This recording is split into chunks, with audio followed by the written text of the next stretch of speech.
In 1990, Selena's dad called Chris Perez a bad influence and kicked him out of the band. What happened next was 2 years of secret meetings, quick kisses in a tour bus bathroom, and a wedding that was so quick it lasted less than 10 minutes. For many years, Chris stayed quiet about what really went on. Then, in March 2025, things changed. He started talking about the letters Selena wrote to him, the sadness that still bothers him every day, and why he still hears her voice when he has to make big choices. The real story was sadder than people thought. Selena Quintanilla was born on April 16, 1971, at Freeport Community Hospital in Lake Jackson, Texas. She was the youngest of 3 children in a family that was already struggling to get by. Abraham Quintanilla Jr. loved music, but music did not bring in enough money back then. Marcella Ophelia Zamora took any job she could find. It was the kind of home where there was real love, but money was always short, and every month felt like a new challenge. Then things got even harder around them. The oil recession in the late 1970s and early 1980s hit their area badly, and jobs that used to seem safe started to disappear or pay less. Their restaurant Papagayo closed in 1981, and the family went through a time when just getting by was the main goal. Welfare and food stamps became part of life. Moving a lot became normal too. It was not the kind of move to a nicer house. It was the kind of move you make when you cannot stay where you are, and you have to pick the next place quickly. In the middle of all that worry, Selena's singing voice started to show up in a simple way. She was about 3 years old when she would sing in the car, copying songs she heard, including Dolly Parton's I Really Got the Feeling. Abraham heard her and stopped in surprise, not just because it was cute, but because her pitch was perfect and her timing was perfect. It sounded like something that should not come from such a small child. That moment changed things in the family because suddenly Abraham did not just see another tough year ahead. He saw an opportunity. So the garage turned into a practice room. It was not fancy. It was just what they had. Selena practiced with her brother A.B. and her sister Suzette, and the days began to fill with music instead of quiet worry. Tejano music became the main focus, that mix of Mexican roots with country and pop sounds, and Selena stood out quickly because she did not sing like someone who was still learning. She sang like she was meant to be there. By the time she was 9, she was the lead singer of Selena y Los Dinos. And that fact is important, because it shows how early the responsibility started. Childhood was still there, but it got pushed aside by rehearsals, shows, and the family's need to earn money. They played at weddings, fairs, and small venues where the pay was never sure, and the crowd could be tough. Still, Abraham kept pushing because he believed the stage could help them survive. That belief led to bigger sacrifices when the family's money problems turned into serious trouble. In 1979, they were kicked out of their home in Lake Jackson after bankruptcy linked to the same recession that kept making things tighter. So they moved to Corpus Christi, Texas. And the move did not feel like a new beginning. It felt like starting over with even less. Abraham took charge of the plan and leaned even more on music as the way out. To keep the band going, he took Selena, A.B., and Suzette out of regular school and switched to homeschooling. It was strict, it was hard, their world got smaller, and the daily routine got heavier. Rehearsals in a beat-up garage, performing anywhere they could, street corners, restaurants, community events. It was not exciting or fancy. It was hard work. And the odd part is that this work was meant to save them, but it also started shaping Selena's whole life around performing. Religion added another part to their lives. Selena was raised as a Jehovah's Witness, and in that kind of home, rules are serious. Some holidays were not celebrated. Some school activities were skipped. The family's life could feel separate from other kids' lives. And that separation made music even more important because it became both the job and their main social world. Abraham kept close control, and some stories describe practice days that could last up to 8 hours, starting early, making them repeat the same parts until they were perfect. Even with all that hard work, fear still came to Selena sometimes. One story says she had stage fright at age 5 during a local talent show. But what matters is what she did next. She did not stop. She kept going, which became a habit for her whole life. Fear would come, and then she would push through it. For years, the family stayed on welfare and food stamps, still trying to get ahead. There is a story that Abraham sold instruments to buy Selena her first microphone, a Vega model. And the way it is told makes it feel like a symbol, not just equipment, but a sign that they were betting on music even when it was painful. Selena later talked about that kind of sacrifice as a time when music felt like it saved them from being poor. And you can see why she felt that way. When you have almost nothing, one working microphone can feel like a way out. The early shows were not just small. They could be rough. In 1981, when she was about 10, Selena y Los Dinos played a paid gig at a place called Chantilly Lace in Corpus Christi and earned $50. That seems tiny, but to them, it was big. Still, even that night taught a lesson. Some people booed Selena because she was a girl, since the Tejano scene was used to male singers. Abraham stood up for her and threatened to stop the show if the crowd did not accept her. And that was not just once. The family faced rejection in different places, sometimes because of sexism, sometimes because of racism. And there are stories of crowds throwing food during some performances. It was embarrassing. It was also motivation because Selena learned early that winning over a crowd was not easy. She had to earn it. By 1982, the touring became constant. The family moved into a run-down house in Corpus Christi, and they traveled in a borrowed van, sometimes driving up to 200 miles a day to reach fairs and small venues. Selena was still very young, yet she was out there singing bilingual covers, even songs by Kiss and Donna Summer, which was different in a Tejano world that did not always expect that kind of mix. No official lessons, just natural talent and lots of practice, and a family that would not give up. With that busy schedule, arguments in the band were almost impossible to avoid. By 1983, when Selena was around 12, there are stories of fights between Selena and AB about creative choices, like changing lyrics or melodies. Marcella was often the calm one, stepping in when things got too heated at home. And the truth is, when music is the family business, every fight feels bigger because it threatens the only thing bringing in money.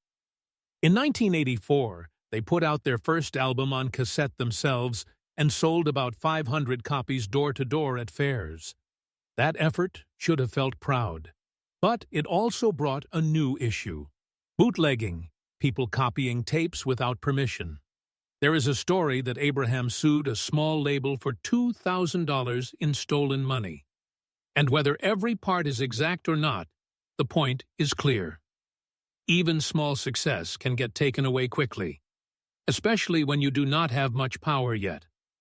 Around the same time, Selena's appearance became another issue. By 1985, when she was 14, she was going through puberty, and the family's rules got stricter. Abraham wanted a clean, innocent look. Selena wanted to express herself. There are stories of her trying eyeliner in secret and getting into a big fight at home. with shows even being affected for a little while. It was not just about makeup. It was about Selena growing up in a world where her dad still wanted to control things. The music industry was not kind either. Selena signed with Freddie Records in 1984 at age 13 in some stories. And there are also tales about how little promotion she got and how tough it was for a young girl in Tejano to get radio play. Some versions say Abraham paid local DJs $50 to $100 per play to get a song on the air. Whether people call it smart or desperate, it shows what the family thought. They believed no one would give them a fair shot, so they tried to buy attention any way they could. And still, Selena was doing something huge quietly. She was learning Spanish while performing.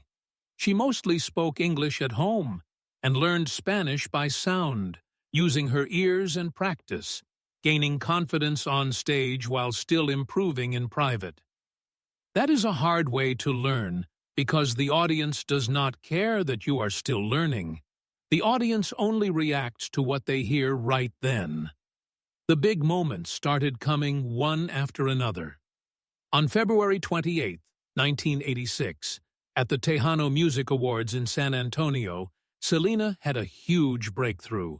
She performed, and some stories describe a standing ovation that lasted about 5 minutes with around 5,000 fans in the room. And she won Female Vocalist of the Year. That win was important because it was public proof, not just family belief, that Selena could lead in a field that had been mostly men for years. With attention came more pressure and strange requests. Stories from that time often tell about promoters telling Abraham they wanted Selena to move less or be less exciting, like they were scared she would stand out more than the male stars. It sounds silly, but that is how people resist change. They act like they are helping when they are really trying to hold you back. His schedule only got tougher. Some stories describe over 200 shows a year and lots of miles on the road, and the band living like they were always tired and always heading to the next show. They called their bus home, and the road became their life. Selena did not have a normal teen life. She had highways, dressing rooms, fast food, short naps, and then bright lights on her again. There were times when the hard work showed cracks. Stories talk about breakdowns on stage, being worn out, tears after shows, and the emotional ups and downs from being cheered one night and mocked the next. There is also a sad story about a hidden diary that Abraham found when Selena was around 9, talking about her fears of being left behind and her hurt from the tough years, and how that find led to a strict lesson in the family. People tell it in different ways, but the idea is the same. The family was desperate, and desperation can turn love into pressure quickly. By 1987 and 1988, Selena's awards and fame kept growing. The wins became regular at the Tejano Music Awards, and her name started to feel everywhere. Some stories even describe huge crowds at San Antonio area events, ticket prices going up because of scalpers, and chaos leading to fights and arrests.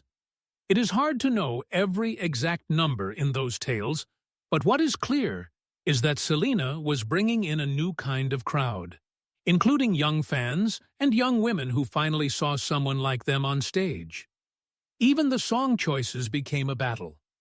There are stories about an album try in 1987 that added more English songs, and about the negative reaction from fans who wanted pure Spanish Tejano. The family quickly went back to what fans liked. That is another pattern in Selena's life. She had big ideas, but she also had to stay alive in the market she was in. And staying alive sometimes meant holding back before moving forward again. Then came 1989, which led to a bigger step. Jose Bahar at EMI Latin heard her and thought she could go beyond just regional shows. The deal talks were tough. Abraham wanted control and the label pushed back. Selena reportedly did a private performance that helped make the deal happen and led to an agreement where Abraham stayed manager while Selena's future stayed safe. However, the details are told, the outcome is what counts. Selena went from small-time touring to a major label world while still having the same family team behind her. In 1990, her self-titled album and songs like Baila Esta did well in the Tejano world, but copying stayed a problem, especially across borders. There are stories of officials taking huge amounts of illegal copies, sometimes described as over 100,000. And whether the number is exact or not, copying was real and huge. Success kept being followed by theft. By 1991 and 1992, the attention had grown enough to bring real danger too. Stories from that time talk about threats, people following their cars, Abraham making security tighter, armed guards sometimes. Because fame is not just cheers. Sometimes it is jealousy that hurts. In 1992, Selena also started doing business outside music. She opened Selena Etc. with $30,000 from family savings. And the dream came with a tough lesson soon. There are stories that 3 employees stole from the store, and Selena fired them herself. That fact shows a lot about her. She was not just the singer posing for pictures. She was involved, trying to learn how money works, how trust works, and how fast both can vanish. Selena released Amor Prohibido on March 22, 1994, and it did not come out quietly. It burst in strong. Within months, 500,000 copies were sold, and much of that excitement came from Bidi Bidi Bom Bom, because the song felt happy and full of energy at the same time. Then, something odd happened. Mexican radio stations started banning Son de Us, including the title track, saying the beats sounded too American. The mix of technocumbia and hip-hop scared the people in charge, and playtime got cut by about 70% at first. So fans did what fans do when they think someone is being treated unfairly for trying something new. They acted quicker than the stations. By June 1994, petitions reached 15,000 signatures, and stations like XETN in Monterrey started playing the songs again after boycott threats felt serious. The banning did not hurt the album. It helped it. Soon, the album was #1 on Billboard's regional Mexican albums chart for 97 weeks that were not all in a row, the longest ever. By 1997, it had sold 2.5 million worldwide. EMI Latin even said it shipped 2 million units in the United States alone after coming out, and it was doing better than groups like La Mafia. Meanwhile, the bands created a secret flow. Mixtapes passed around, illegal copies spread in border towns, and the bootleg count went up to 100,000. Because when people are told not to play something, they often wanted even more. Even the album's small tries felt like hints. In Fotos y Recuerdos, Selena used a sample from the Pretenders' Back on the Chain Gang, and that almost caused a big issue that could have stopped the release. Then, Chrissie Hynde approved the words on March 20, 1994, just in time. Selena was 23, and she was already the top seller in Tejano. Reports later linked her 1994 earnings to $4 million, which told the industry something it was not ready to accept yet. She was not just a small category. She was a big deal. And the title song itself kept getting attention even outside the music. Amor Prohibido came out on April 13, 1994, and people right away talked about what it really meant. The story behind it felt like a hidden family secret. It came from love letters linked to Selena's great-grandmother, about a maid and A man she loved in the 1920s in Nueva Rosita, Mexico. The words talk about love that is not allowed and differences in social class. And some listeners also saw it as a same-sex story, which made the song feel even riskier to people who wanted everything simple. That tension showed up in real life. At a June 18th concert in Monterrey, protests happened. Around 5,000 fans got so mad about talk of moral problems around her that they threw bottles at police and 12 officers got hurt. But the negative reaction did not slow the song. It spread it to more people, more cars, more homes, more late nights. Sales reached 1 million copies in the United States by August, and it went platinum. On Billboard Hot Latin Songs, it stayed at #1 for 9 weeks, starting June 11, 1994, and it ended up as the top Latin single of the year with 420,000 certified units. Inside her own group, the worry was real at first. Abraham Quintanilla was afraid the song would bring trouble they could not handle. Then fan letters started coming in at about 2,000 a week, and the message was clear. People did not just like the song, they felt understood by it. The track had been recorded on September 17, 1993, and during the San Antonio sessions, Selena added an "Oh Baby" ad-lib that gave it extra feeling, something Chris Perez noticed right away later. By 1995, the awards matched the buzz. It won Tejano Music Awards for Single and Record of the Year, and it also won Lo Nuestro for Regional Mexican Song. Even the trouble helped in a direct way. Protests brought more attention and added about 20,000 more ticket sales in the area. Like the world was showing that arguing about something can make it more known. Then came the night that made her bigger than just chart numbers.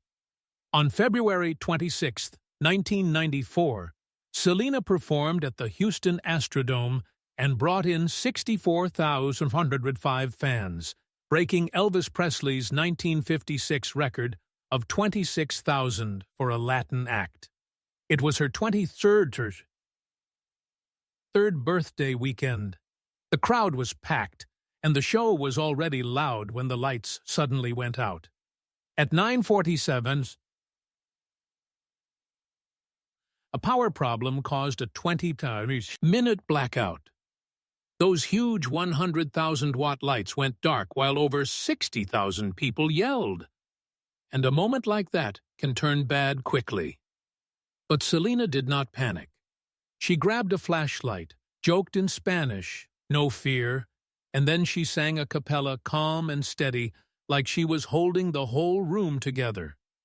The backup power failed because overloaded wires could not handle new laser effects that cost $50,000, so she treated the blackout like a challenge, and she handled it in front of everyone. When the power came back, she started again with Amor Prohibido and made the whole night a 2.5-hour show. Reports said the Univision broadcast reached 5 million viewers.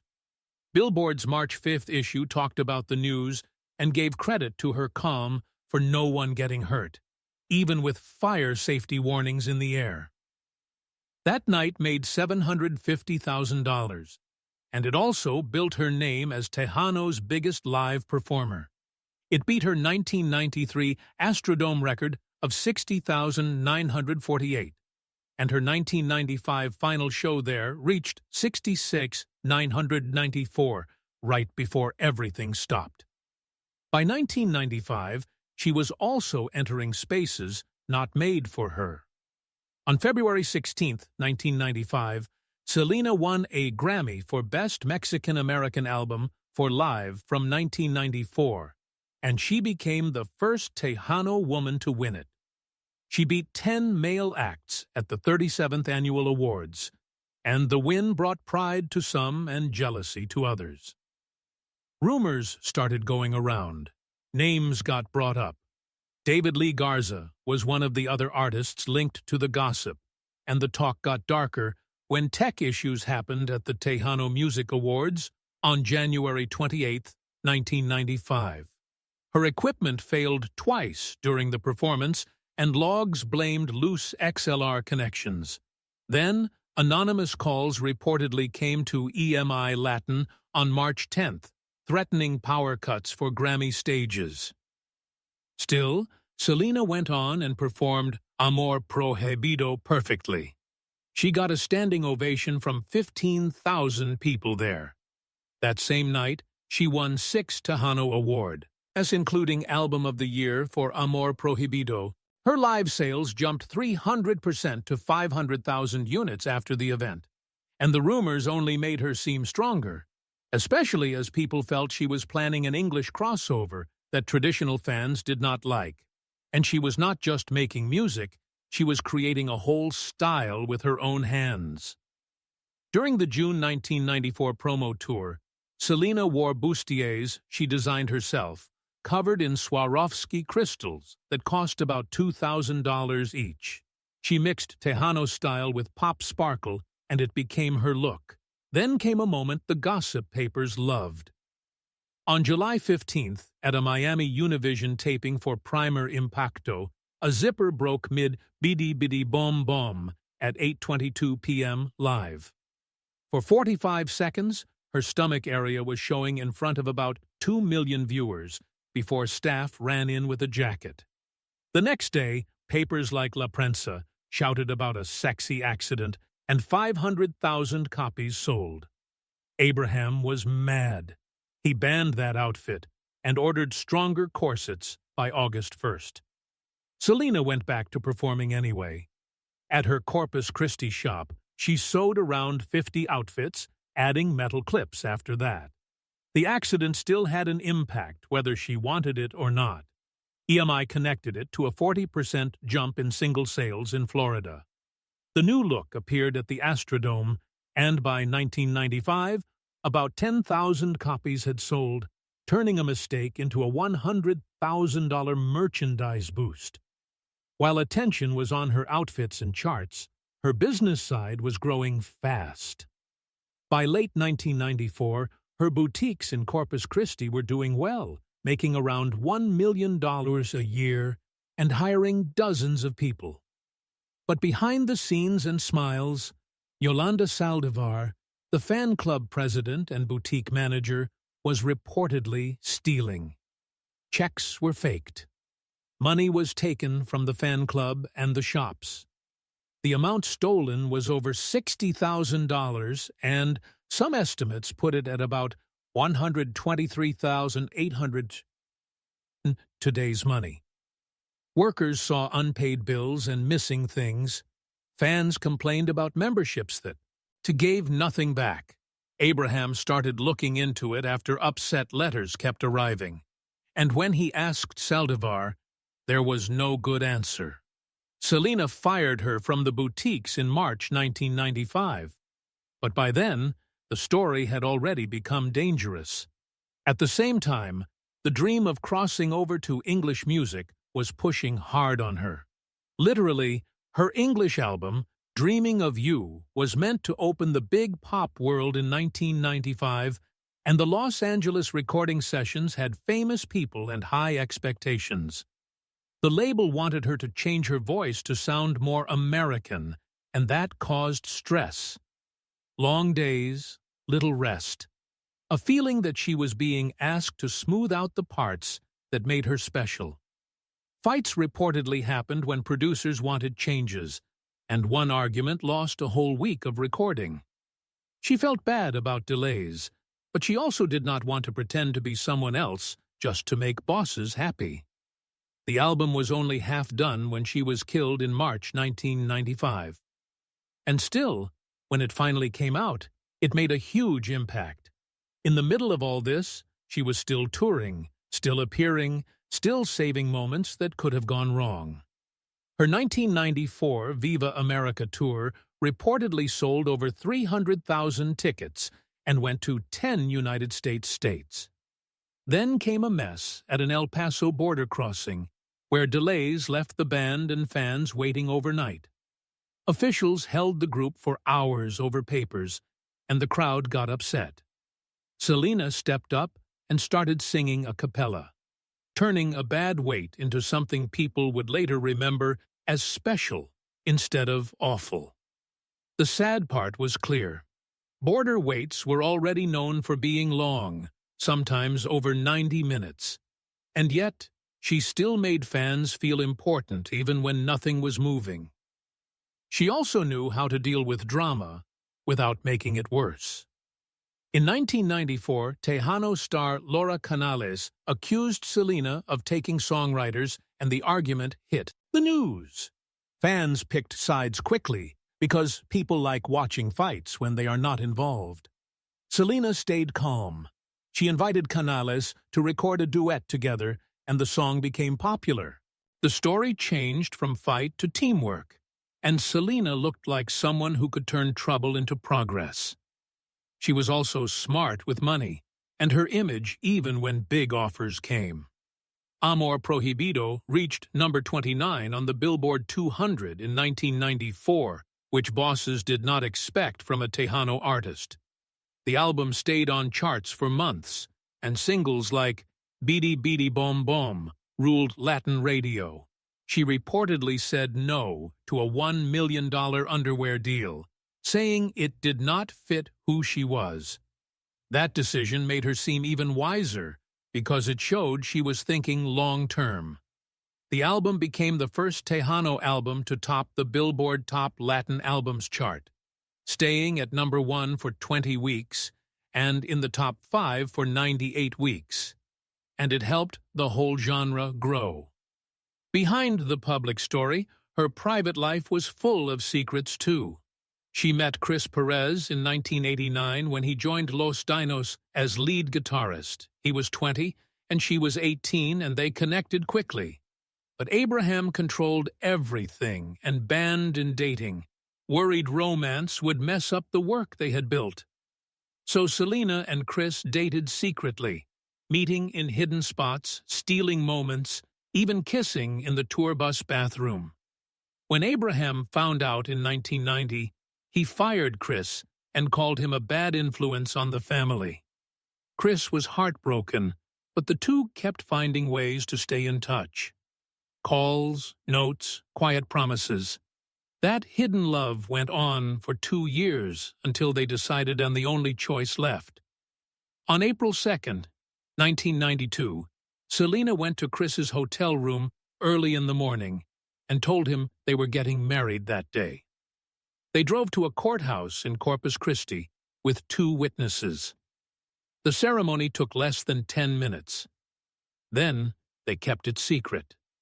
When Abraham learned days later, he stopped talking to them for a month. Selena hid love letters inside her guitar case. In the end, the marriage forced some acceptance. But the strain did not go away. Then their honeymoon was like a secret mission. Hidden trips to Acapulco, between tour dates, secret hotels, acting in public like nothing was different. When Abraham heard about a private party he was not invited to, he refused to go. And Selena cried so much, she even thought about divorce. Living 2 lives like that can hurt a person. They kept going anyway. Chris also changed the music. He added more rock feel to her songs, especially on Amor Prohibido. And you can hear it in songs where guitar cuts through the Tejano sound. But Abraham worried about the image and reacted with control. Stories talk about hidden microphones in dressing rooms and people watching them on tour trying to catch private moments. Instead, it just made Selena and Chris more protective of what they had. Then came another stress that did not show in interviews or award talks. In 1994, Selena and Chris reportedly started trying for a baby. But the busy schedule was non-stop. There was a miscarriage scare linked to being too tired, and doctors told her to rest.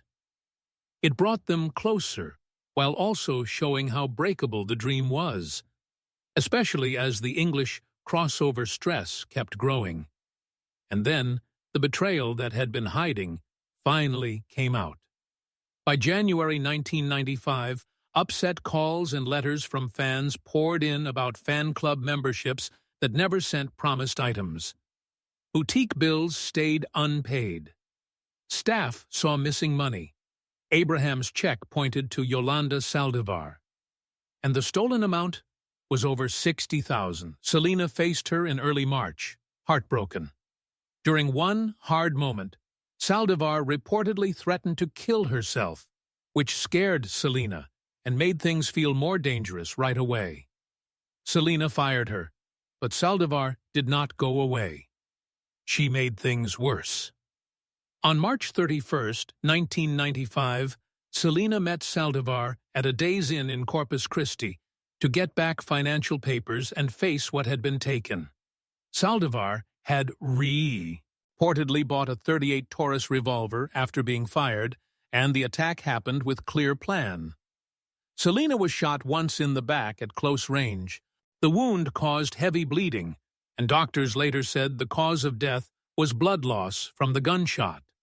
Even after being shot, Selena ran about 400 yards to the hotel lobby, yelling for help and telling staff to call 911. Witnesses said she warned them to lock the door because Yolanda is going to shoot me again. She fell at the front desk, giving the room number and naming Saldivar before passing out. Selena was taken to Memorial Medical Center and declared dead at 1:05 p.m. The facts were harsh, and the quickness of it added to the shock. One moment, she was trying to fix a business issue. Next, she was gone. Outside, the events after played out for everyone to see. Saldivar locked herself in a red pickup truck in the Days Inn parking lot with a gun to her head. The standoff lasted 9.5 hours, shown live as the country watched. Negotiators tried to calm her, and she kept crying, "Kill me. I'm sorry," while refusing to give up. Finally, she did, but by then, the story had already hurt everyone deeply. The trial in 1995 was huge. Fans and media filled the courthouse. Saldivar was found guilty of first-degree murder and sentenced to life in prison with chance for parole starting in 2025. Feelings outside got wild at times, with reports of injuries around the courthouse crowd.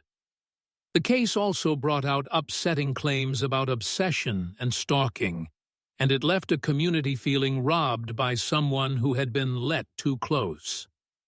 Then Selena's absence became a kind of lasting presence that kept growing.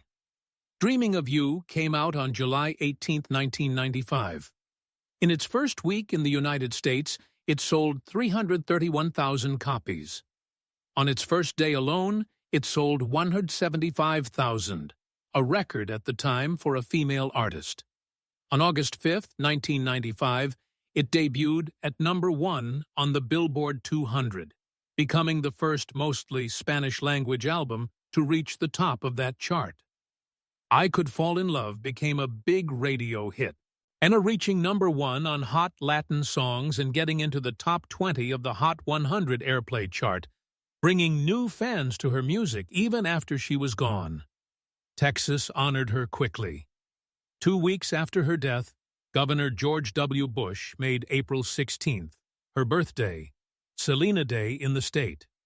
Years later, in 2011, the United States Postal Service put out a Selena Forever stamp on April 16th as part of its Music Icons series, putting her picture on regular mail across the country, like a gentle reminder that she was more than just local history. And the grieving was huge. On April 3, 1995, her body was in a closed casket at Bayfront Plaza Auditorium in Corpus Christi, surrounded by 50,000 white roses. Fans started lining up as early as 4 a.m. By 9 a.m., the line was already long. It stretched nearly a mile along Shoreline Boulevard, and almost 60,000 people walked by before the doors closed at 10 p.m. The feelings were so strong that rumors went around. The coffin was empty, and the family opened it to show she was there. People passed out. People cried. It became one of the biggest public grieving events in United States music history. Because for many fans, she was not just a singer. She was hope. Even many years later, the story kept going. In March 2025, Chris Perez, then 56, talked more openly than usual in interviews linked to a Netflix documentary called Selena y los Dinos, A Family's Legacy. He said he still hears Selena's voice in his head when he has to make important decisions. And he admitted he still cannot watch scenes that show her death because the hurt is too strong, even after 30 years. Later in November 2025, a People magazine story described him talking about Selena's handwritten love letters as his most treasured things. He said her death divided his life into Chris before and Chris after, and he still looks at those letters for comfort. Then, the legal part that had bothered the story for 30 years came back into focus. On March 27, 2025, the Texas Board of Pardons and Paroles denied parole to Yolanda Saldivar. The board mentioned the type of crime and the planning as reasons she still could be a danger to public safety. Selena's family and Chris Perez put out a joint statement that same day saying they were thankful parole was denied, and they asked people to remember Selena's love and music instead of the sad ending.